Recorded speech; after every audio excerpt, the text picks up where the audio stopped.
대방열림과 함께하는 가장 확실한 위생사 합격의 길. 위생사 강의 진행 18년차. 수많은 합격생들이 추천하는 전문 강의. 열림위생사 제2판 대표저자 3인. 가장 진화된 최신 위생사 수험서. 유사상호를 주의하세요. 대방열림. 자, 안녕하세요. 나 위생사에서 공중보건과 위생관계 법규를 담당하고 있는 김희영입니다. 자, 본 수업 들어가기 전에 작년의 기출문제를 한번 분석을 좀 해봤습니다. 자, 먼저 보시면 공중보건학의 개념 한 2문제 정도 나왔습니다. 어떤 내용이 나왔냐면 건강의 정의를 물어보는 그런 문제가 있었고, 엄청 많이 유행하는 헬스플랜 2030 엄청 중요한 거죠. 요 내용이 이제 나올 게 나왔다라고 생각하시면 되고요. 자, 역학입니다. 우리를 힘들게 하는 역학 5문제 나왔어요. 자, 토착적, 그래서 이제 기술 역학 중에 하나, 토착적 그 유행성, 유행병을 한번 나왔고요. 네, 단면조사 연구도 나왔습니다. 이것도 이제 우리 역학할 때 우리 다 배우실 것들이다, 이렇게 생각하시면 되고, 그 다음에 이제 분석 역학, 이것도 나왔습니다. 그리고 실험 역학도 나왔어요. 결국 역학 중에 그 유명한 3개, 단면조사 연구, 분석 역학, 실험 역학 다 나왔다라고 보시면 될 것 같고요. 그 다음에 코호트 연구요. 코호트 연구는 전향적인 코호트가 있고 후향적 코호트가 있는데, 그 중에서 전향적인 코호트 연구가 시험 문제에 나왔었다, 이렇게 생각하시면 되고요. 그래서 이제 감염병 관리요. 이게 굉장히 많이 나왔습니다. 그렇죠? 보시면 감염병의 변천 과정. 이거 되게 중요했었는데 역시 중요한 부분 나올 게 나왔었다라고 보시면 되고요. 그 다음에 기계적 탈출, 이쪽 부분이 나왔습니다. 우리 나중에 6가지 고리 얘기할 거거든요. 이 중에서 기계적 탈출, 이 부분이 나왔고, 그 다음에 숙주의 면역을 증강시키는 방법, 요거를 물어보는 질문이 좀 한번 나왔었고요. 그 다음에 인수 공통 감염병, 요 부분도 나왔었습니다. 자, 그리고 뜬금없이 구충, 그러니까 기생충이 뜬금없이 나온 거예요. 우리 쪽과 그저 거리가 멀거든요. 그런데 이미 다른 쪽에서 다 배웠기 때문에 답은 수월하게 쓰셨을 것 같아요. 그래서 구충증이 한번 시험 문제 나왔었고요. 그 다음에 소화기 감염병 나왔고, 그 다음에 치명률과 유병률을 또 구하는 문제도 좀 나왔습니다. 근데 이것 때문에 조금 힘들어 하셨을 것 같아요. 근데 그 문제 공부를 좀 이론적인 공부를 하셨다면 그렇게 어려운 내용은 아니었거든요. 하여튼 8문제가 나왔습니다. 그냥 만성질환 관리가 보통 한 2문제 정도가 나오는데 여기서는 3문제가 나왔습니다. 그래서 만성질환의 위험 인자, 그 다음에 속발성 고혈압. 그래서 고혈압의 종류가 속발성이 있고, 그런데 2가지 종류가 있는데 이 중에서 속발성 고혈압이 시험 문제에 좀 나온 거고요. 그 다음에 만성질환의 예방 대책. 그래서 대부분 만성질환 쪽에 좀 포커스 돼서 점점 더 많이 나오지 않을까라는 생각을 좀 하기도 합니다. 자, 그러면 이제 여러분이 엄청 많이 힘들어하는 보건행정이요. 그래서 혹시라도 여러분들이 보건행정을 처음 들으신 분들은 뭐 이렇게 어려운 학문이 다 있어, 이렇게 얘기를 하시거든요. 그런데 7문제나 나왔습니다. 자, 이 중에서 WHO 워낙 중요하잖아요. 그 조직이 한번 나왔고요. 그 다음에 참모 조직이라는 게 하나 나왔습니다. 그래서 라인 조직, 스텝 조직이 있는데 그 중에서 참모 조직이 한번 시험 문제 나와서 요걸 많이 힘들어 하셨을 것 같아요. 그 다음에 우리 위생과, 그러니까 지금의 보건복지부라고 생각하시면 되고, 요게 이제 일제시대 때 위생과라는 이름으로 이 자리를 잡았거든요. 그 이름을 물어보는 위생과, 요게 한번 나왔고, 결국 역사적인 부분을 좀 신경을 써야 되겠구나라는 생각도 들었습니다. 그 다음에 이제 지역보건법에 나와 있는 건강생활지원센터라고 있습니다. 요걸 묻는 질문이 좀 나왔었고요. 그 다음에 WHO의 지역사무소, 우리나라가 어디에 속하느냐, 아주 기본적인 거, 서태평양 지역사무소에 있다. 여기 한번 시험 문제 나왔었고요. 그 다음에 우리나라 건강보험 지금 실시하고 있는 건 아실 거예요. 그런데 전 국민 건강보험이 언제 실시됐느냐? 다시 말해서 역사 부분을 또 물어보는 문제가 나왔었습니다. 자, 그리고 본인 일부 부담금 나왔거든요. 결국 건강보험에 대해서는 좀 확실히 하는 게 좋겠다라는 생각을 좀 하시면 돼요. 7문제가 나왔습니다. 근데 보건관리 쪽은 워낙 그 범위가 넓다 보니까 한 10문제 정도 나왔습니다. 예전에는 이보다 좀 더 많이 나왔는데 10문제 정도 나왔고요. 자, 여기에 이제 인구 정태, 인구 동태하고 정태가 있는데 정태 부분 나왔고요. 그 다음에 피라미드형을 물어보는 이제 문제도 나왔습니다. 그 다음에 이제 식품 하시는 분은 아실 거예요. 단백질에 대해서 이제 물어보는 문제도 나왔고요. 그 다음에 모자보건법의 그 용어 정의를 물어보는 기출문제도 나왔습니다. 그 다음에 고령, 초고령, 고령화 이거를 묻는 그 기준을 한번 시험 문제 나왔었고요. 그다음에 이제 보건교육에서는 역할극에 대해서 뭔가를 쭉 나열하고 다음 중 무슨 보건교육이냐 역할극이었거든요. 그래서 이것도 아주 쉽게 답은 쓰셨을 거예요.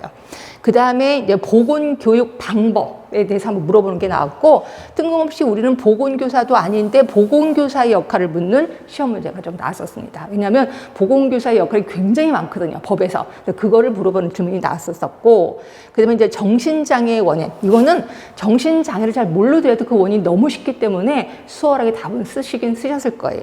그리고 생물무기 말 그대로 테러요. 테러 쪽이 한번 시험 문제가 나왔었다. 이렇게 보시면 될 것 같고요. 이렇게 해서 모두 35문제가 나왔습니다. 자, 그 다음에 위생관계 법규도 한번 보도록 하겠습니다.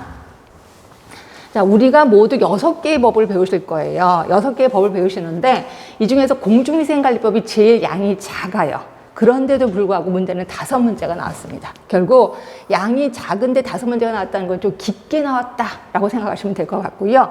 여기에 이제 건물위생관리법, 관리업, 그다음에 청문, 위생사업, 이거는 워낙 단골 문제입니다. 그래서 요거는 시험 문제 제법 많이 나오니까 항상 우리가 접했었던 것이라고 보시면 되고, 그다음에 위생사를 누가 면허를 주느냐, 여기 한번 시험 문제 나왔고, 그다음에 보수교육을 하고 나면 그 보수교육의 기록 보관 몇 년 동안 하느냐 이런 것들이 시험 문제 나왔거든요.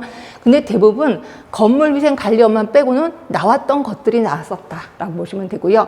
그러니까 법규 같은 경우는 양이 엄청 많습니다. 그리고 제가 이제 올려드릴 겁니다. 법문 전문을 여러분 보시면 끔찍해요. 어떤 거는 100쪽이 넘는 경우도 많아요. 그럼 이런 걸 다 공부해야 되나요? 정말 다행히 나올 부분만 나옵니다. 근데 이게 매번 똑같은 문제가 나오는 건 아니고 슬쩍슬쩍 다른 문제들이 나와요. 근데 그 문제, 새로운 문제가 틀리더라도 합격에는 영향을 미치지 못한다. 이렇게 보시면 되고요. 결국 나오는 것만 공부하다 보면 그냥 무난히 합격은 하겠구나라고 생각하시면 될 것 같아요. 자, 가장 많은 부분을 차지하고 있는 게 식품위생법. 어마어마합니다. 법 전문도 엄청 많습니다. 여기에 7문제가 나오는데 목적. 1조예요. 1조, 목적. 2조가 용어의 정의거든요. 결국 1조, 2조가 다 같이 나온 겁니다. 그렇죠? 그 다음에 용기 포장 규격. 이것도 워낙 단골이었고, 위생감시원. 이것도 단골이었거든요. 이거를 묻는 질문도 나왔고, 그 다음에 유해물질의 종류. 인증의 유효기간, 식품위생심의위원회 정말 단골 문제였었습니다. 그래서 나왔던 것들만 더 좀 나왔었고 그래서 작년에 시험 보신 분들은 식품위생법이 좀 쉬웠다라고 느끼시기도 하셨을 겁니다. 자, 근데 이제 감염병 예방법은 코로나 때문에 그런지 6문제 정도 나왔거든요. 근데 이거는 매번 나올 겁니다. 코로나가 아니더라도 이 정도 문제는 나올 건데 이 중에서 신고하는 거예요. 신고 절차, 요거를 물어보는 이제 문제가 나왔었고 그 다음에 업무 종사 제한 감염병. 그래서 그 감염병에 걸리면 일시적으로 그 일에 종사하지 못해 라고 하는 게 있었습니다. 그거에 대해서 우리는 그때 막 구구단 외우듯이 외웠던 기억이 나거든요. 그 부분에 대해서 시험 문제가 나왔었고 그 다음에 소독업의 신고, 누구한테 신고하느냐? 여기 한번 나왔었고 그 다음에 예방접종 증명서. 제가 작년에 이거 굉장히 중요하다라고 얘기했었는데 요게 이제 시험 문제가 나왔었습니다. 그래서 예방접종 증명서를 띄워주는 사람이 누구냐? 이렇게 해서 한번 시험 문제가 나왔었고요. 그 다음에 우리 예방접종에는 필수 예방접종이 있고 임시 예방접종이 있거든요. 근데 대부분 필수 예방접종이 시험 문제에 나왔었는데 작년에는 임시 예방접종의 공고에 대해서도 나왔습니다. 그러니까 잘 안 나왔던 부분들이 좀 시험 문제에 나왔었다라고 보시면 되고 그 다음에 이제 보건소장에게 신고하는 그 내용이요. 아까는 신고 절차가 시험 문제에 나왔었고 그 신고 내용도 시험 문제가 나온 거예요. 그만큼 코로나 때문에 신고에 대해서 굉장히 많이 조금 문제가 나왔었다라고 보시면 될 것 같아요. 그래서 모두 6문제가 나왔고요. 그 다음에 이제 먹는 물 관리법도 요거 양이 장난이 아닙니다. 얘도 많거든요. 얘는 5문제 정도 나옵니다. 근데 얘야말로 나올 부분만 나옵니다. 그리고 나오고 그 조가 나왔으면 그 다음 주에는 그 조 바로, 그러니까 예를 들어 5조가 시험 문제 나왔으면 그 다음에는 4조가 나오고 또 그 다음에는 뭐 6조가 나오고 이런 식으로 해서 그 조의 중심으로 왔다 갔다 이렇게 시험 문제가 좀 나오거든요. 그래서 먹는 물 관리법은 제가 이렇게 수업을 할 때 이런 부분만 나왔습니다라고 하면 그 부분만 공부하셔도 합격에는 영향을 그러니까 합격은 무난히 하실 겁니다. 자, 일단 샘물 허가, 누구한테 허가를 받느냐. 그리고 2조인 용어의 정의. 이 부분은 워낙 중요하니까 좀 기억해 두시면 되고 샘물 보존 구역의 지정 누가 하느냐. 그죠? 그리고 시도지사가 허가하는 업종이 있습니다. 이것도 제가 구구단 외우듯이 외우라는 게 있거든. 근데 그거에 대해서 시험 문제 좀 나왔었고요. 그 다음에 뜬금없이 벌금이 나왔습니다. 벌금. 그래서 저는 수업할 때도 그래요. 벌금은 너무너무 많아서 차라리 그냥 포기하자. 이거 외우는 시간에 다른 거 공부하자. 라고 얘기를 하고 있습니다. 하여튼 벌금에 대해서 시험 문제 나왔고요. 그 다음에 폐기물 관리법도 얘가 조금 양이 많거든요. 근데 딸랑 한 문제 나옵니다. 그렇죠? 그래서 저는 그냥 틀려버리자 뭐 이렇게도 표현하긴 합니다. 근데 대부분 요게 나와요. 기록 보존 연도. 워낙 중요한 게. 그러니까 폐기물 관리법이든 하수도법이든 양은 많은데 문제가 한 문제 나오거든요. 근데 대부분 나오는 부분만 좀 나옵니다. 그렇다고 그 부분만 계속해서 나오는 게 아니라 예를 들어 6조, 그다음에 12조, 그다음에 70 몇 조. 그럼 그 정도 항상 돌아가면서 그렇게 문제가 나온다는 거죠. 그래서 제가 수업 시간에도 이렇게 기출된 것들만 얘기를 좀 해드릴 거니까 그것만 좀 공부하시면 될 것 같고요. 그래서 작년엔 기록 보존 연도 물어보는 거 나왔었고 하수도법에는 공공하수도 관리 상태 점검 주기가 한번 시험 문제에 나왔었습니다. 그래서 문제는 그렇게 어렵지는 않을 거다라고 생각하시면 될 것 같고요. 자, 그리고 혹시 공부하시다가 여러분들 진짜 모르는 게 있어요. 그리고 조금 내가 생각했던 거랑 나는 이론을 배울 때 이렇게 이해를 했거든. 근데 문제를 풀다 보면 내가 이해했던 거랑 좀 달라. 이러신 분들이 있을 거예요. 그랬을 때는 지체 없이 자기 본인 나름대로 해석하시지 마시고 꼭 질문을 해 주셔야 돼요. 그래서 질문은 여기서 해 주시면 됩니다. 자, 네이버 카페 영양만점, 위생만점 여기에 들어가시면 질문하는欄이 있어요. 여기에 질문하시면 제가 이제 제 핸드폰으로 여러분 질문해서 딱 하면 띨릉 하고 연락이 옵니다. 제 핸드폰으로. 그럼 바로 제가 연락을 이렇게 바로 답변을 달아드리는데 그렇다고 해서 제가 바로 달아드리지 못해요. 왜냐하면 어떤 데는 강의도 있고 하다 보니까 좀 늦을 수도 있어요. 적어도 1시간 이내 아니면 많게는 2시간 이내에 꼭 답변을 달도록 노력을 좀 하겠습니다. 자, 그러면 우리 이제 작년의 기출문제를 한번 훑어봤고요. 자, 근데 솔직히 우리가 만점 받는 게 목적은 아니에요. 그렇죠? 어떻게든 합격만 하면 된단 말이에요. 그렇다고 해서 과락 40% 이게 목표는 좀 그렇잖아요. 그래서 저는 목표가 한 60%, 60점만 받으면 성공한 거다. 뭐 합격에는 무난한 거죠. 예, 그래서 제 목표는 60점이다 라고 보시면 되고 그럼 어떻게 수업을 할 건데 수업 이런 식으로 할 겁니다.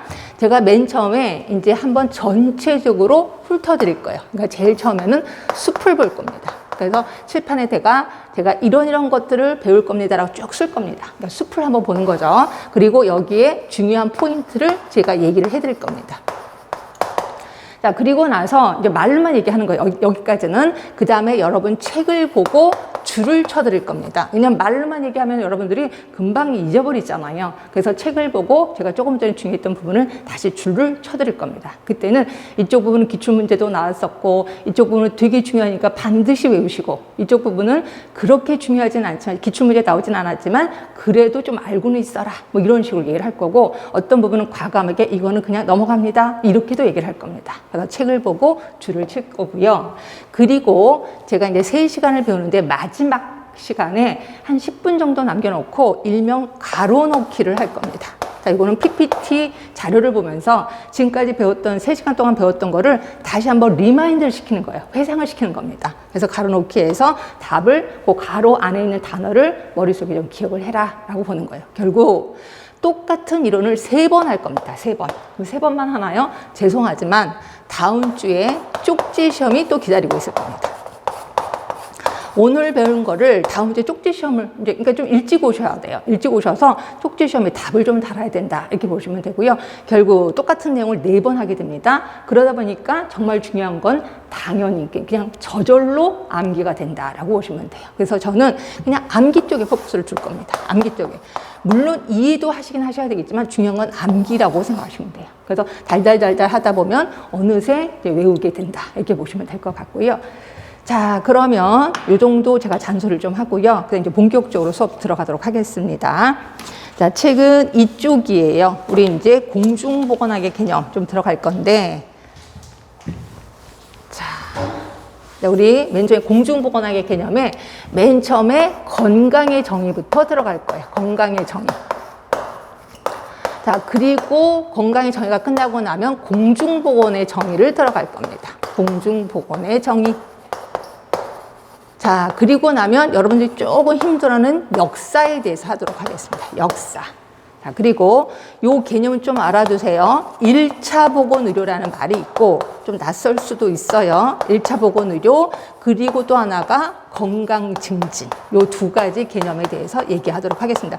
오늘 진도상으로는 요 1차 보건의료하고 건강증진 다는 나가지 못할 거예요. 하여튼 조금만 맛보기로 좀 하겠습니다. 자, 그럼 이제 건강의 정의. 자, 건강의 정의는 어떤 식으로 들어갈 거냐면 제일 중요한 WHO 건강의 정의. WHO가 건강을 뭐라고 얘기했는지 정말 중요합니다. 요게 시험 문제 좀 단골 문제였다. 이렇게 보시면 되고요. 그러면 두 번째는 학자들이 제시한 건강의 정의가 있을 거예요. 학자들이. 근데 정말 안타깝게도 요게 시험 문제 아직까지 나오진 않습니다. 근데 요게 나올 수밖에 없거든요. 그래서 학자들이 되게 많은데 이 중에서 저는 학자를 한 5분 정도만 하겠습니다. 5분. 그래서 하나가 버나드라는 사람. 이 사람 굉장히 유명한 사람이거든요. 그리고 던이라는 사람도 있습니다. 이 사람도 공부할 거고요. 자, 그 다음에 세 번째는 라논드 하겠습니다. 이 사람도 워낙 유명한 사람이라서 라논드 할 거고요. 그 다음에 팔슨 하겠습니다. 그리고 캐슬콥이라는 사람도 있어요. 캐슬콥. 요 5분에 대해서 하겠습니다. 그래서 이 5분 하면은 요 분이 무슨 말을 했다라는 거는 기본으로 머릿속에 좀 들어가는 게 제일 좋을 것 같아요. 자, 그리고 세 번째는 순서를 약간 바꾸겠습니다. 건강 모형이라는 게 있어요. 건강 모형. 그래서 그 유명한 생의학적 모형, 생태학적 모형 들어보신 분 있으실 거예요. 요거에 대해서 좀 할 거고요. 그리고 나서 네 번째는 건강 개념의 번천, 건강 개념의 변천에 대해서 하도록 하겠습니다. 자, 이 중에서 시험 문제 나왔던 거는 WHO다라고 표현했고요. WHO는 뭐라고 표현했냐면 단순히 허약하거나 아픈 것이 아니야. 그럼 뭐냐? 요거 단어를 외우셔야 돼. 신체적, 그리고 정신적, 그리고 사회적으로 안녕한 상태라고 표현했어요. 요게 WHO가 제시한 건강의 정의예요. 외우셔야 돼. 이 중에서 시험 문제는 사회적인 안녕, 요게 시험 문제 나왔거든요. 그죠? 그럼 신체적인 안녕이라는 게 뭔데? 말 그대로 질병이 없는 걸 얘기하는 거겠지 뭐. 그렇죠? 내 몸에 병이 없어. 그럼 나는 신체적으로 건강한 거야. 라고 보는 거고, 정신적인 안녕은 뭐 정신적으로 건강한 거야. 뭐 감이 잡히실 겁니다. 그러면 사회적인 안녕이 뭔데? 자, 내가 사회생활을 잘하는 거죠. 근데 이때 사회생활을 남들이 인정하는 사회생활이야. 내가 도둑질이 내 사회생활 이러면 안 되는 거죠. 그래서 내가 학생이라면 학생으로서의 사회생활을 잘해. 물론 여기 앉아있으면 엉덩이도 아프고 머릿속도 혼란스럽고 정신도 하나도 없어. 그래도 나 여기 앉아있잖아. 제 시간에. 그러면 나는 사회적으로 안녕한 거다라고 표현을 하고 있는 거죠. 그래서 본인의 직업에 충실하면 사회적으로 안녕한 거다라고 표현을 하고 있습니다. 이게 WHO가 제시한 건강의 정의. 이 3개 단어만 기억해 주시면 됩니다. 자, 그러면 학자들의 정의는 시험지에 잘 나오진 않는다 그랬습니다. 그래도 외우실 분은 요 5사람. 자, 일단 버나드 요거 들어갈게요. 버나드는 이거 보세요. 이거 별로 안 예쁘죠. 자, 요거 별로 안 예쁘죠. 자, 요거 괜찮아요. 결국 위아래가 균형을 받아야 돼. 근데 버나드는 뭐라 그랬냐? 위아래가 아니라 자, 내부 환경과 외부 환경이, 그러니까 외부 환경이 바뀌었을 때 내부가 발빠르게 움직여. 그래서 균형을 받아. 그러면 나는 건강한 거다라고 표현한 거야. 결국 버나드는 균형에 대해서 얘기를 한 거예요. 외부 환경, 내부 환경. 그러니까 외부 환경이 바뀌었을 때 내부 환경이 발빠르게 변화가 돼. 그러면 나는 건강한 거다라고 표현을 하고 있는 거죠. 요게 버나드. 그러니까 여러분들은 외부 환경, 내부 환경 요것만 딸랑 외우시면 될 것 같긴 해요. 자, 그다음에 이제 던이라는 사람. 자, WHO랑 던이하고 저는 항상 비교를 하는데요. WHO는 뭐라 그랬어요? 신체적, 정신적, 사회적으로 안녕한 거다. 그럼 만약에 신체적으로 안녕하지 못해. 그러면 이건 아픈 거야. 이렇게 표현한 거예요. 결국 건강한 거다, 아픈 거다. 딱 이분법적 사고를 한 거죠. 결국 WHO는 이분법적 사고예요. 이분법적 사고. 건강하지 않으면 아픈 거야. 그런데 비해서 던은 뭐라고 했냐면요. 연속성 개념을 제시합니다. 연속성 개념을 제시해서 이쪽으로 갈수록 건강한 거야. 이쪽으로 갈수록 불건강한 거야. 이렇게 표현했어요. 그래서 하루 종일 내가 건강할 수도 있고 아플 수도 있어. 뭐 이런 거 있잖아요. 제가 아침에 일어났는데 이제 세수를 하려고 딱 거울을 봤는데 얼굴이 너무너무 막 피부가 좋은 거예요. 그래서 이게 뭐지? 왜 얼굴이 이렇게 좋지? 어떻게 나 뭐 먹은 것도 없는데? 세수를 하고 화장을 하는데 화장도 아주 잘 받는 거예요. 그래서 이게 뭔 일이야? 그래서 루루루루 거리고 화장을 다 했어요. 그리고 안경을 딱 쓰니까 아니야. 원래 얼굴이 아니야. 그렇죠? 원래 얼굴이었었던 거죠. 이런 거예요. 그러면 기분이 하루 종일 좋다가 갑자기 나쁘기도 하잖아요. 이런 것처럼 건강도 좋다가 나쁠 수도 있어. 왔다 갔다 할 수 있다는 거죠. 그래서 결국 불연속선 개념을 제시하고 불연속선 개념을 제시합니다. 아니, 불연속성이 아니라 연속선 개념이죠. 연속선 개념을 제시하고 그리고 건강은 움직이는 거야. 여기에서 동적인 개념을 제시합니다. 그러면 이거의 반대 개념이 뭔데? WHO요. WHO는 뭐라 그랬어요? 이분법적 사고예요. 그러면 이거는 뭐예요? 정적인 개념이죠. 정적인 개념이고 얘는 불연속선 개념인 거죠. 그래서 항상 WHO 하면은 던이 좀 생각이 나셔야 돼요. 반대 개념이거든요. 다시 한번 얘기합니다. WHO는 이분법적 사고, 결국 불연속선 개념을 제시하고 정적인 건강을 제시합니다. 그런데 비해서 더는 반대예요. 연속선 개념을 제시하고 동적인 개념을 제시했다라고 보는 거죠. 자, 그 다음에 엄청 중요한 라논드. 한 번은 라논드가 시험 문제에 나와야 되는데 아직까지 안 나와. 속상해 죽겠습니다. 자, 라논드는 건강은 4개에 의해서 좌지우지된다라고 얘기를 했어요. 자, 4가지. 자, 일단 유전적인 거. 그러니까 생물학적 요인. 생물학적 요인. 이거를 인체 생리라고 합시다. 인체 생리. 인체 생리. 그리고 환경. 그리고 생활 습관. 그리고 보건의료 시스템. 보건의료 체계. 요 4개에 의해서 건강이 좌지우지된다라고 표현했고요. 외울거 너무 많은데요. 하나만 외우시면 돼요. 뭐 생활 습관만요. 요게 50%를 차지한다라고 했거든요. 솔직히 생활 습관이 내 건강을 좌지우지하잖아요. 제가 대학교 다녔을 때 철주라는 선배가 있어. 철수 선배인데 우리가 하도 술을 많이 먹는다 해서 철주라고 이제 별명을 줬는데요. 그 선배가 고등학교 때까지 술하고 담배를 전혀 안 폈었대요. 근데 대학교 딱 들어오면서 술이 그렇게 맛있더래. 술 중에서도 소주가 그렇게 맛있더라는 거예요. 그래서 항상 소주병을 차고 다니면서 홀짝홀짝 마시는 거 항상 취해 있어요. 그래서 모든 후배들 다 이쁘다고 그러고 다 잘생겼다고 그래. 그래서 굉장히 인기가 많았던 그 선배가 있는데 이 선배가 1학년 때 술을 그렇게 많이 먹고 2학년 때 먹고 3학년 때 먹고 4학년 때 수업하다가 쓰러진 거예요. 그래서 우리 모든 애들 이제 응급실 갔죠. 응급실 갔는데 바로 그 자리에서 중환자실로 바로 보내더라고요. 그래서 중환자실에 갔는데 2달 만에 사망했습니다.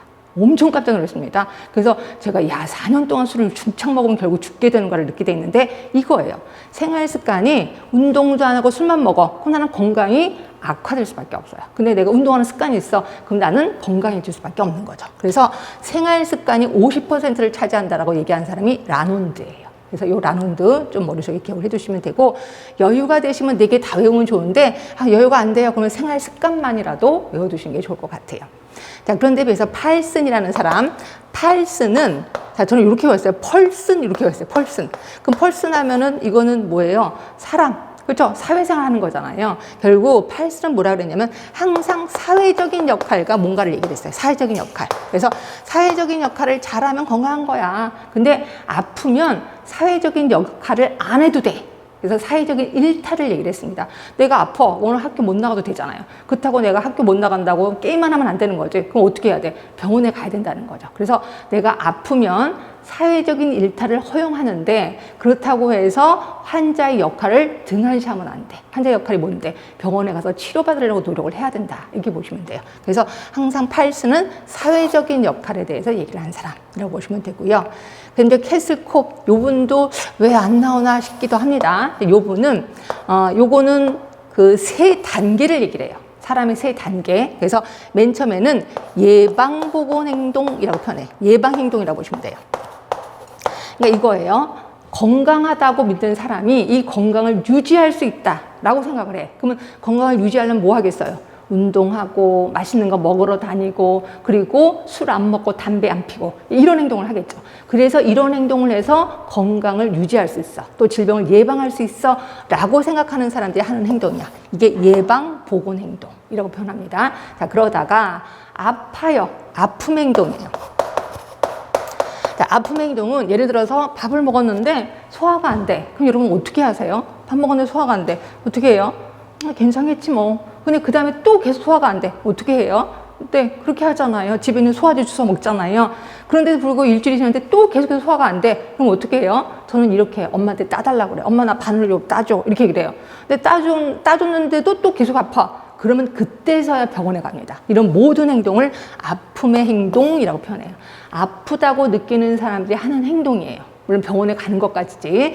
자, 그리고 나서 의사한테 진찰을 받았더니 의사가 당신 암입니다. 이렇게 표현해요. 그다음부터는 암을 고치기 위해서 노력을 하겠죠. 이거를 우리는 환자 역할 행동이라고 표현합니다. 환자 역할 행동. 결국 아픔의 행동과 환자 역할 행동의 차이점은 그쵸. 진단받기 전이다. 아픔 행동입니다. 진단받은 이유다 하면 환자 역할 행동으로 들어간다라고 보시면 돼요. 그래서 이게 진단받기 전이냐 후냐. 그래서 대부분 우리 쪽은 한 번도 시험 문제 나온 적은 없는데 다른 쪽에서는 시험 문제가 어떻게 나왔냐면 예를 들어서 환자가 병원에서 폐암으로 진단을 받았다. 폐암을 고치기 위해서 항암요법을 수행했다. 이거는 무슨 행동이냐 이렇게 나와요. 그럼 이거는 진단을 받았기 때문에 환자 역할 행동이라고 답을 써주시면 되는 거죠. 그래서 요거 단계만, 요거 그 기준치만, 그거만 좀 기억을 해두시면 될 것 같고요. 자, 일단 여기까지 줄 좀 쳐보겠습니다. 자, 책은 이쪽이고요. 거기에 맨 꼭대기에 WHO 나옵니다. 자, WHO는 단순히 질병이 없거나 허약하지 않은 상태만을 의미하는 것이 아니고, 여기까지 그냥 슬쩍 넘어가시라 했습니다. 외우실 거 신체적, 정신적, 사회적인 안녕이에요. 이 중에서 시험 문제 나오는 거는 사회적인 안녕이다 라고 표현했고요. 그렇다고 해서 신체적인 안녕, 정신적 안녕 한번 읽어는 보세요. 자, 일단 저는 정신적 안녕 잠깐만 읽어볼게요. 자, 본인이 생각하는 이상적인 자아, 다른 사람에 비친, 눈에 비친 나, 현실적인 나, 요 세 사람이 일치가 되면 건강한 거야. 근데 앞에 남이 보는 나가 다르고 또 내가 생각하는 나가 다르고 이러면 이거는 조금 아픈 거다라고 본다는 거죠. 자, 사회적인 안녕만 좀 기억하자라고 얘기를 했고요. 자, 사회적인 안녕에 오른쪽으로 쭉 가시면 써 있을 거예요. 각자 나름대로의 역할과 기능을 충실히 수행할 수 있는 상태. 그러니까 내가 사회생활을 잘하는 거죠. 이런 거를 우리 사회적인 안녕이라고 표현했습니다. 자, 학자들의 개념, 물론 히포크라테스도 있지만 요거는 나중에 역사에서 다시 만날 겁니다. 이건 슬쩍 넘어갈게요. 자, 버나드. 자, 버나드는 외부 환경 변동에 대해서 내부 환경의 항상성이 유지되는 상태. 그죠? 그래서 항상성설. 그러니까 호메스타시스라고 해서 항상성. 예, 요게 버나드. 균형을 잘 받는 거죠. 자, 던입니다. 던은 건강과 불건강의 연속선 개념, 그리고 제가 이걸 뭐라 그랬어요? 동태적 개념이다 라고 표현했습니다. 요거의 반대가 누구라고요? WHO. WHO는 불연속선 개념을 제시했고 정적인 건강을 제시했다. 자, 그럼 라논드입니다. 라논드. 자, 라논드는 네 가지라 했습니다. 환경, 그리고 생활 방식, 이거를 저는 생활 습관이라고 표현했고요. 그다음에 인간 생물학, 이게 이제 인체 생리를 얘기하는 겁니다. 그다음에 보건의료 체계, 보건의료 시스템, 요 네 개로 건강이 좌지우지 되는데 이 범주 중에서 생활 방식, 이게 가장 중요한 것으로 얘기를 하고 있다. 50%라고 아까 제가 얘기를 했을 겁니다. 네, 팔슨입니다. 자, 팔슨은 사회적인 역할과 임무를 효과적으로 수행할 수 있으면 최적의 건강 상태. 그래서 항상 사회적인 역할과 뭔가 얘기를 한 사람이 팔슨이라고 표현했습니다. 자, 옆에 가시면 캐슬 있을 겁니다. 캐슬 콥 있을 겁니다. 자, 이분은 이게 조금 순서가 바뀌었죠? 저 밑에부터 보겠습니다. 예방 보건 행태. 자, 이거는 스스로 자신이 건강하다고 믿고 있는 사람들이 증상이 없을 때 하는 행위. 그래서 체중을 조절한다든가 금연한다든가 예방접종을 받는다든가 이런 걸 예방보건 행태라고 표현합니다. 자, 그리고 드디어 아파요. 아픔 행태입니다.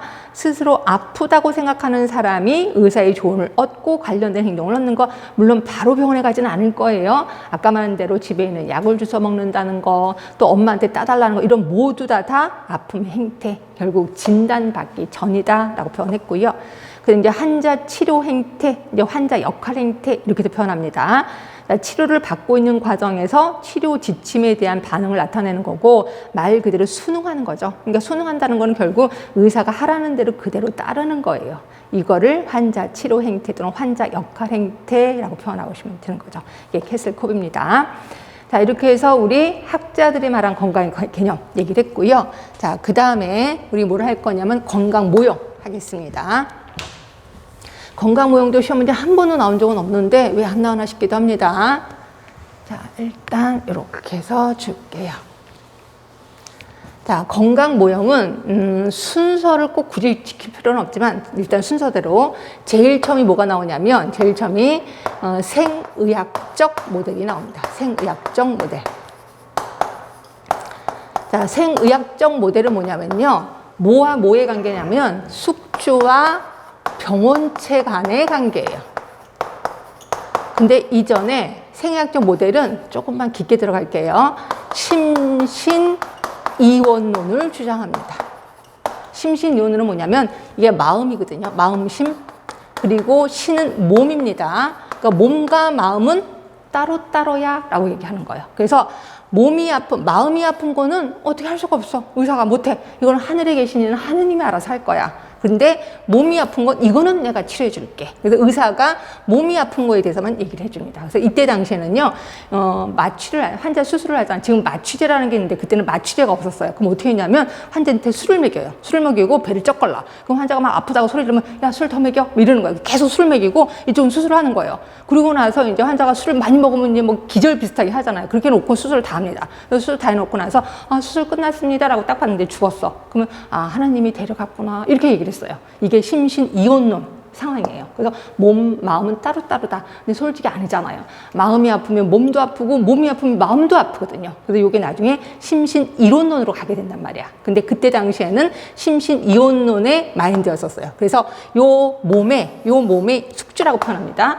숙주에 병원체가 들어가면 나는 아픈 거야.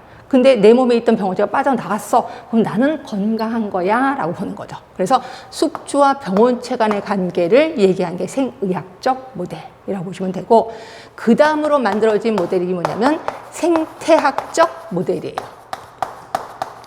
자, 생태학적 모델은 하나가 더 생깁니다. 숙주, 그리고 병원체, 그리고 환경 하나 더 생깁니다.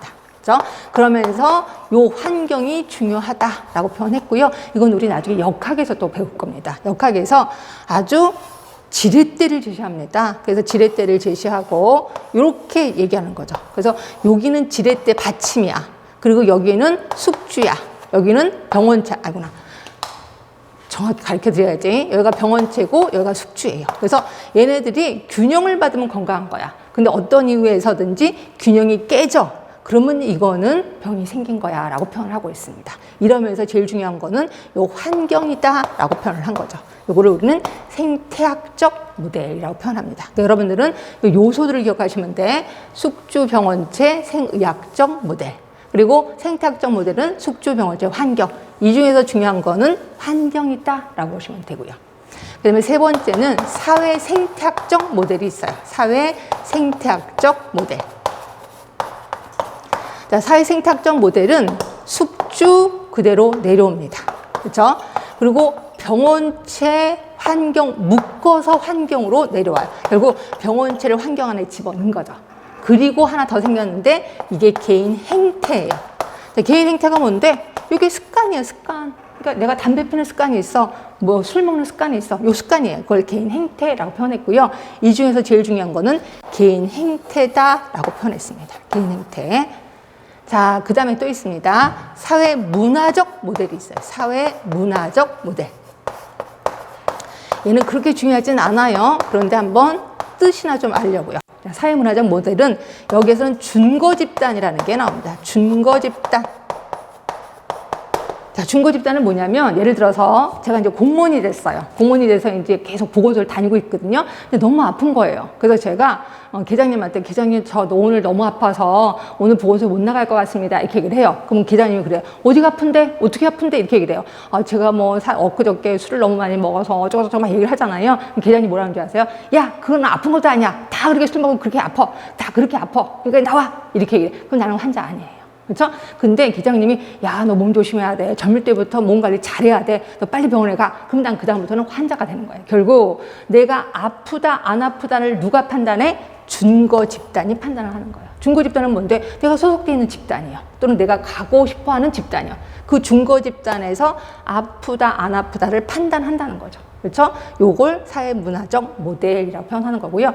예를 들어서 우리 의료인들이요. 의사, 간호사들은 그 기준치가 굉장히 높은 거 아시죠? 그래서 어떤 간호사는요, 수술을 하고 여기다가 이게 코수를 딱 꽂고 그런 상태대로 환자를 간호하고 다닙니다. 그러니까 그런 건 아픈 건 아니야. 그냥 간호사들은. 그리고 코로나에 걸려도 다른 사람이 일주일 동안 격리하잖아요. 근데 간호사, 의사들은 그냥 한 3일 정도 격리하고 그냥 나와서 또 환자를 보고 있습니다. 이렇게 의사, 간호사들은 그 기준치가 굉장히 높은 편이다라고 보시면 돼. 하여튼 그 준거 집단이 판단한다. 이걸 우리 사회문화적 모델이라고 표현하는 거고요. 자, 무엇보다도 중요한 거, 총체적 모델이에요. 총체적 모델. 자, 총체적 모델은 4가지에서 좌지우지된다라고 표현했거든요. 자, 인체, 생리. 이렇게 얘기했다. 숙주가 내려왔는데 뭐라는 이름으로 내려왔냐면 인체 생리로 내려옵니다. 인체 생리. 그리고 환경 그대로 내려옵니다. 그리고 개인 행태가 뭐라고 내려왔냐면 생활 습관이라고 내려옵니다. 그리고 또 하나 생겼는데 보건의료 체계가 하나 생겨요. 보건의료 체계, 보건의료 시스템. 이거 어디서 많이 봤는데? 어디서 많이 보지 않았어요? 어디서 봤어요? 라논드가 얘기한 거 아니에요. 이 라논드라는 사람이 얘기한 거 아니에요. 그죠? 4가지. 이거예요. 라논드가 얘기한 게 총체적 모델이었구나. 그러면서 여기서 아까 라논드가 생활 습관이 중요하다 그랬잖아요. 여기서도 생활 습관이 중요하다라고 표현한 겁니다. 그래서 이게 순서대로 외우는 게 조금 편해요. 왜냐면 하나씩 더 생겼기 때문에. 그러면 여러분들은 숙주병원체 여기 하나 더 생겨요. 환경. 사회생태학점부터 하나 더 생겨서 개인 행태. 그리고 총체적 모델에는 보건의료 시스템이 하나 더 생겼구나. 이렇게 기억해 주시면 되고요. 이게 건강 모형입니다. 자, 여기까지 줄 쳐볼게요. 책은 3쪽이에요. 3쪽에 동그라미 4번에 보시면 생의학적 모델. 거기에 니은번에 보시면 데카르트의 정신, 육체, 이원론. 이걸 제가 아까 심신, 이원론이라고 표현했고요. 이거를 근거로 나타났다. 그래서 마음이 아픈 건 어쩔 수 없다 그랬습니다. 몸이 아픈 것만 신경 쓰겠다. 결국 기억본에 보시면 인체를 기계 부품처럼 이해를 한 거예요. 결국 그냥 기계 부품 나사만 바꿔주면 돼. 그러면 병이 나아진다라고 본 거고, 이거 예전에 어떤 선전에서 조그만 여자아이가 그 병아리가 죽었어요. 근데 병아리 죽은 걸 이렇게 갖고 오면서 엄마한테 엄마 병아리 고장 났어 이렇게 얘기를 하더라고요. 그런 마인드가 생의학적 모델이라고 보시면 될 것 같고요. 얘는 보다 쓰셔야 돼. 병원체 숙주 간의 관계이다. 이걸 하나 써주시면 되는 거죠. 그 다음에 이제 생태학적 모델입니다. 생태학적 모델은 3가지. 자, 병인, 아까 병원체라면서요. 똑같은 말이라고 생각하시면 돼요. 병인에 대해서 나중에 얘기하겠습니다. 근데 여기서는 병원체, 병인 똑같이 이해를 하시면 될 것 같고요. 숙주, 환경. 이 중에서 제일 중요한 건 뭐라고요? 환경이라고 얘기를 했습니다. 그리고 니은번에 보시면 보이시죠? 병인, 숙주, 환경이 평형을 이룰 때 건강이 유지된다. 이 중에서 중요한 건 환경이다라고 표현을 한 거고요. 그 다음에 사회 생태학적 모델입니다. 거기에 니은번을 보세요. 자, 숙주 그대로 내려왔고 환경 내려왔습니다. 환경 안에 병원체가 들어가 있는 거죠. 그리고 또 하나 생긴 게 개인 행태. 이 중에서 제일 중요한 건 개인 행태다 얘기를 했고요. 네, 사회 문화적 모델 보이시지요? 준거 집단이라고 보이시지요? 그래서 그 질병의 판단은 준거 집단이 해. 이러다 보니까 건강과 질병의 판단의 척도는 상대적이죠. 절대적인 거 아닙니다. 그래서 준거 집단이 아프다고 하면 그 다음부터는 계속 아픈 환자가 되는 거죠. 결국 이거는 상대적인 개념이 됐다라고 보시면 되는 거고. 자, 뒤로 가겠습니다. 총체적 모델이에요. 자, 총체적 모델은 4가지입니다. 환경, 생활 습관, 인체 생리, 보건의료 체계. 뭐랑 똑같아요? 라논드가 얘기한 거랑 똑같다라고 보시면 돼요. 그렇죠? 그리고 이 중에서 제일 중요한 거는 생활 습관이다라고 얘기를 했습니다. 자, 여기까지 얘기를 했고, 자, 그다음에 이제 건강 개념의 변천. 저는 이것도 중요한데 이것도 시험 문제가 안 나와서 건강 개념의 변천입니다. 근데 지금까지 배운 거 다 활용하면 돼요. 어떻게 활용하냐면 제가 아까 연속선 개념, 불연속선 개념 기억하시나요? 예, WHO가 불연속선 개념을 제시했습니다. 이게 뭘로 바뀌었냐면 연속선 개념으로 바뀝니다. 연속선 개념. 이해되시지? 자, 그럼 불연속선 개념은 정태적이라 그랬어요? 동태적이라 그랬어요? 정태적이라 그랬어요. 예, 정태적 모형이야. 정태적 모형. 요게 뭘로 바뀌었어요? 동태적 모형으로 바뀌어요. 건강은 움직이는 거야 라고 보는 거죠. 자, 그리고 아까 생의학적 모델 보이시죠? 사람 몸에 병원체가 들으면 아픈 거야. 이걸 우리 병리적 개념이라고 합니다. 병리적 개념. 병리적 개념이 뭘로 바뀌었어요? 생태학적 모형으로 바뀌었어요. 그래서 병리적 개념이 생태학적 모형으로 바뀝니다. 그러니까 여러분 뭐가 뭘로 바뀌었냐 이게 중요합니다. 대부분 이게 우리 쪽은 아직까지 안 나는데 다른 쪽에서는 이렇게 나와요. 병리적 개념이 뭘로 바뀌었느냐? 아니면 이런 걸 다 보기 중에 1, 2, 3, 4 해놓고 다음 중 옳지 못한 거 뭐냐 이런 식으로 나오거든요. 그러니까 여러분들은 뭐가 뭘로 바뀌었고 뭐가 뭘로 바뀌었고 이런 걸 좀 머릿속에 좀 기억을 해두시면 되고, 그 다음에 또 하나는 운명론적 사고야. 내가 아픈 건 운명이야. 나 타고난 거야. 그리고 내가 일찍 죽는 것도 운명이야. 이렇게 얘기했다가 이거는 내가 권리야. 그러니까 국가 책임이다 라고 보는 거야. 국가나 사회 책임이다. 그래서 내가 아픈 거는 국가가 나를 치료해주지 못해서 그래. 또는 사회가 나를 치료해주지 못해서 그래 라고 이런 식으로 개념이 점점 바뀌기 시작한다 라고 보시면 되고요. 그다음에 또 하나가 심신이론에서 생활 개념으로 바뀝니다. 요거는 순서가 있는데 요 순서 다 얘기할게요. 맨 처음에는 신체 개념이었어. 신체 개념, 그리고 심신 개념, 그리고 요게 생활 개념으로 바뀝니다. 자, 신체 개념은 아까 기억하시나요? 심신 이원론이요. 몸과 마음은 따로따로야. 그래서 이때 몸에만 신경을 쓴 거죠. 이게 신체 개념. 그러다가 몸과 마음은 하나잖아. 몸이 아프면 마음도 아프고 마음이 아프면 몸도 아프잖아. 그게 심신 이론론이에요. 심신 이론론. 결국 여기는 신체적인 것도 중요하고 정신적인 것도 중요한 거죠. 그래서 심신 이론론, 심신론입니다. 생활 개념. 자, 요거 하나 물어볼까 합니다. 지금은 여기는 몸만 있어서 그러니까 신체만 있었던 거예요. 그리고 심신 개념으로 바뀌면서 신체, 정신이 들어갑니다. 그러면 생활 개념에서는 하나가 더 들어갔는데 신체적, 정신적, 또 뭐? 사회적 개념이지. 어디? 아까 WHO가 얘기했잖아요. WHO가 사회적인 안녕을 제시했거든요. 결국 신체적인 안녕, 정신적인 안녕, 사회적인 안녕, 요게 생활 개념이었구나. 결국 WHO가 제시한 게 이게 생활 개념이었구나라고 기억을 해주시면 됩니다. 그렇죠? 다 우리 앞에 배웠던 거, 뒤에 배웠던 거 다시 한번 반복해서 나온다라고 보시면 돼. 다시 한번 볼게요. 책은 3쪽입니다. 건강개념 현점, 신체 개념, 19세기 이전입니다. 심신 개념, 몸과 마음은 하나죠.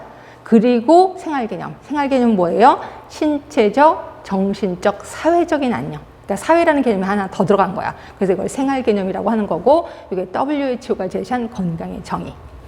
정적 개념에서 동적 개념으로 바뀌었습니다. 제가 정태, 동태 이렇게 변했을 거예요. 병리적 개념에서 생태학적 개념으로, 그리고 불연속성 개념에서 연속성 개념으로 바뀌었고, 운명론적 사고에서 이제 사회적 책임, 또 건강권, 나 건강한 권리가 있다는 거죠. 그래서 나 건강하지 않아? 국가가 나 치료해줘야 돼. 나 건강한 권리가 있으니까. 이렇게 바뀌었다는 거죠. 그래서 건강 개념 변천, 요거 좀 얘기를 했습니다. 자, 이렇게 해서 우리 건강에 대해서 얘기했습니다. 건강의 정의, 다시 한번 얘기를 할게요. WHO 건강의 정의 엄청 중요하다라고 표현했고, 학자들은 외울 여력이 있으면 외우세요. 근데 외울 여력이 있으면 요 5사람만 외우면 좋겠다라고 표현했고요. 그 다음에 건강 모형에 대해서도 그렇게 시험 문제 나오진 않는데, 하여튼 이렇게 딸랑딸랑 이렇게 단어들만 좀 머릿속에 좀 기억을 해주시면 될 것 같고, 그 다음에 건강 개념의 변천도 그렇게 시험 문제 나온 적은 없거든요. 근데 하여튼 요게 한 번은 나올 거예요. 정말 중요해서. 그래서 뭐가 뭘로 바뀌었다, 뭐가 뭘로 바뀌었다. 이런 식으로만 좀 기억을 해주시면 될 것 같아요. 자, 그 다음에 두 번째 공중보건의 정의 들어가겠습니다. 자, 공중보건의 정의는요, 여기서도 역시 그 윈슬로우 교수가 나옵니다. 자, 윈슬로우 교수가 제시한 공중보건의 정의 나올 겁니다. 이거 중요하거든요. 그 다음에 두 번째는 앤더슨이라는 사람도 있어요. 앤더슨. 이 사람도 되게 중요해요. 그래서 이 사람도 얘기할 거고, 그 다음에 세 번째가 공중보건과 유사한 학문이 있어요. 유사학문. 그래서 이거는 시험 문제 나왔었습니다. 유사학문에 대해서는. 요거는 그래서 공중보건과 유사하지 않은 학문이 뭐냐? 뭐 이런 식으로 한번 나온 적이 있었거든요. 그래서 이것도 한번 보긴 할 겁니다. 자, 윈슬로우 교수는 공중보건을 뭐라고 했냐면, 자, 여기서도 무슨적 이렇게 나오거든요. 신체적, 정신적. 요 단어가 나와요. 그러니까 윈슬로우 교수는 정확히 뭐라고 했냐면 건강의 유지 증진, 결국 생명 연장을 위해서 신체적, 정신적을 증진을 시키는 뭐 과학이다, 기술이다 이런 식으로 얘기를 하고 있어요. 여기서 아까 뭐가 빠졌어요? 사회적인 게 빠졌지. 그러니까 신체적, 정신적 요 두 개만 얘기를 한 거예요. 그렇죠? 요거에 정신적인 과학이자 기술이다라고 표현했고요. 그러면서 뭐라고 했냐면 조직적인 지역사회 노력을 통해서 조직적인 지역사회 노력을 통해서 이런 걸 한다라고 표현했거든요. 그럼 조직적인 지역사회 노력이 뭔데? 요게 중요해요. 근데 시험 문제 나오진 않았어요. 그래서 제가 이거 막 외우라고 얘기하지 못하겠고 대강만이라도 외우라라고 얘기를 하고 있거든요. 그럼 요거 들어가고 요거 이제 책 보고 확인할 겁니다. 근데 앤더슨이요. 앤더슨은 외울 게 딱 3개밖에 없어서 이걸 좀 외우시면 좋은데 앤더슨은 뭐라 그랬냐면 공중보건을 수행하려면 3가지에 의해서 수행을 해야 된다라고 얘기를 했어요. 3가지가 뭐냐면 보건교육, 그 다음에 보건법규, 그 다음에 보건행정. 요 3가지에 의해서 공중보건을 수행해야 된다라고 표현했고요. 이 중에서 선진국일수록 보건교육을 좀 많이 해야 된다. 그리고 후진국 또는 개도국일수록 법규 쪽을 좀 강화해야 된다라고 표현하고 있습니다. 그래서 여러분들 교육, 법규, 행정 요것만 좀 기억을 해주시면 되고 그 다음에 유사학문에 대해서는 이제 책을 보면서 다시 한번 확인하겠습니다. 자, 보겠습니다. 책은 4쪽이고요. 자, 공중보건의 정의 볼게요. 자, 윈슬로우 걸 볼 겁니다. 조직적인 지역사회 노력을 통해서 질병을 예방하고 수명을 연장시킨과 더불어 요거 외우시라겠습니다. 신체적, 정신적인 효율을 증진시키는 기술이자 과학이다. 여기서는 신체적, 정신적 요것만 기억해 주시면 돼요. 그리고 또 하나 기억할 거는 조직적인 지역사회 노력. 조직적인 지역사회 노력이 뭔데? 그 핵심 체크 포인트에 있을 겁니다.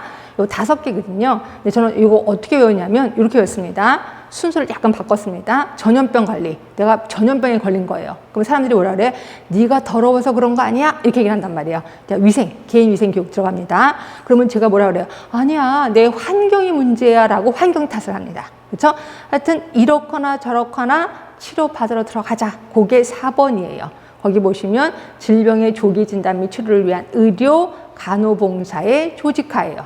그리고 5번에 보시면 마지막에 사회제도 개선이라고 파란색 글씨 하나 보이실 겁니다. 이거예요. 결국 이렇게 대강이라도 외우셔야 돼. 자, 전염병에 걸렸어. 그러면 우리가 네 잘못이지 개인위생 교육입니다. 그러면 저는 환경이 문제라고 얘기를 해요. 이렇거나 저렇거나 병원에 가자. 그래서 의료의 조직화, 간호봉사의 조직화. 그리고 마지막에 사회제도 개선. 이런 식으로 대강만이라도 외우면 될 것 같긴 해요. 이게 핵심 포인트이기 때문에 하여튼 이게 공중보건학의 정의라고 보시면 되고요. 네, 3번입니다. 앤더슨이라는 사람이 제시한 공중보건사업의 수행의 3요소. 보건교육, 보건행정, 보건법규. 보건교육은 주로 선진국에서 사용한다. 그리고 법규는 개도국 또는 후진국에서 사용한다. 그런데 비해서 보건행정은 봉사행정이다. 이렇게 보시면 될 것 같고요. 그 다음에 공중보건 아까 유상어 이거 기출문제로 나왔었다라고 표현했고요. 위생학, 예방의학, 사회의학, 지역사회의학, 건설의학 외우지도 못하겠지. 그러니까 근데 여기에 보기 중에 치료의학 이런 게 하나 나왔어. 뭐 치료는 아니라는 거죠. 그러니까 공중보건이라는 건 치료하는 게 아니라 예방하는 거고, 그렇죠? 그리고 재활하는 거고 이런 거지 치료하는 건 아니에요. 그래서 여기 혹시 치료의학 또는 임상의학 이런 말이 나오면 이거는 아닌 거다 이렇게 생각하시면 돼요. 그러니까 여러분들은 아닌 학문을 외우시는 게 좋아. 임상의학, 치료의학 이런 건 아니다. 그거 외에는 다 유사학문이다라고 보시면 되는 거죠. 자, 옆에 가시면 의학과 공중보건학의 차이 한번 보겠습니다. 이거는 그냥 감으로 잡으시라고.